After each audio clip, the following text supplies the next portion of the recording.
And it is time for your weekly Grape Encounter. And I'll tell you what, I am so in the mood today to have fun and just to get into some really fun topics.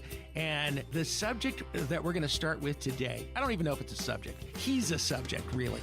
Walked into our tasting room and I sort of recognized him and we got to talking. He has an Irish accent, so I asked him what he did. And he told me he's the lead singer of one of the most amazing Celtic rock bands. They probably are the signature Celtic rock band in the known universe. It's the Young Dubliners. Keith Roberts is with me today. And what's really cool about this, Keith, is that you and I actually met before, but it was a long time ago. You were playing a gig up in Lake Arrowhead, California, this beautiful outdoor stage, and I was the MC for that. I MC a lot of events, and you guys were there. That's where I got introduced to your music, and it was so amazing. And I remember that show well. It was that was so great when we first met the other day, or re-met the other day again, and knowing that was a show that you'd been at, because I had just been thinking about that show a couple of weeks before that. Whenever we play California, it's always nice to play outdoors because it's such a beautiful weather over here. So those Arrowhead gigs were legendary for us. Man, the Celtic rock, it's a unique flavor all to itself. There's nothing like it out there. Yeah, it's funny because we always joke about that in interviews and stuff now about the Celtic rock genre, because when we started there really wasn't anything like what we were doing, and that's why we were having such a hard time getting radio and all. And now I hear Celtic rock and I think to myself, I wish that had been discovered before we started. We're talking 31 years ago, I think, if I did the addition correct, right? Yes, we of 80, course 88, right? Yes, I was about 6 years old when the first record came out. No, but yeah, we started 1988. I came out to the States, and that was the whole idea was to be a journalist, but it morphed back into music again. And we got our first record deal in '93.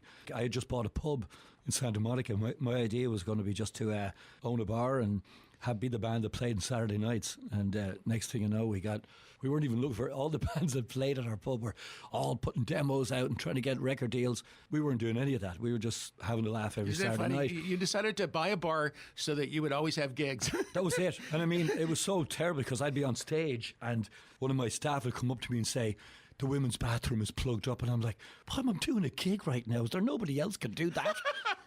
This is not my night for that right now. And it was interesting. Now, because this is, and the reason I brought up those bands is because there are green rooms and there are tour buses. Yes. And I hear stories about the wines that show up on those buses. First of all, you guys are a big name. The bands that you were touring with were big names. You can pretty much ask for whatever you want, right? Yeah, that's the idea. But we were slowly entering the wine world.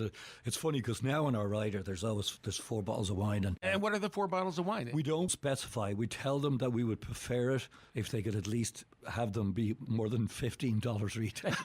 That's all we say, because, to be honest with you, you're sort of judged sometimes by your rider. And if your rider's too outrageous, you can get a lot of attitude when you get to the venues. We're not real snobs. We enjoy moving up to Paso here, which I did 10 years ago.